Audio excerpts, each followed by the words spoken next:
আজ আমি আপনাদের আটা দিয়ে দারুণ স্বাদের মুচমুচে খাস্তা বিস্কুটের রেসিপি বানানো দেখাবো। বাড়িতে বানিয়ে দেখতে পারেন, খেতে বেশ ভালো হয়। নমস্কার, আমি রুমি। আপনাদের সবাইকে আবারও একটা দারুণ স্বাদের রেসিপিতে স্বাগত।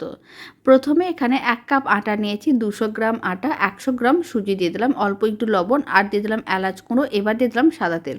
খুব ভালো করে মিশিয়ে নিতে হবে। তারপর 100 গ্রাম দিয়ে দিলাম চিনি আর দিয়ে দিলাম নারকেলের পাউডার 3 চামচ।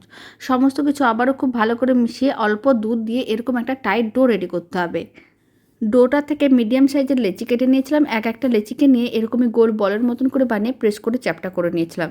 সমস্ত লেচিগুলো একইভাবে রেডি করে নিয়েছিলাম। তারপরে ছুরি দিয়ে এরকমই দাগ দিয়ে দিলাম, এতে বিস্কুটগুলো দেখতে ভালো লাগবে।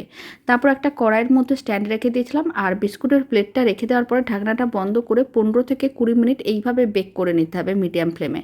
তাহলে এই বিস্কুটগুলো রেডি হয়ে যাবে। বাড়িতে বানিয়ে দেখতে পারেন, খেতেও বেশ ভালো হয় আর বানানো একেবারেই সহজ।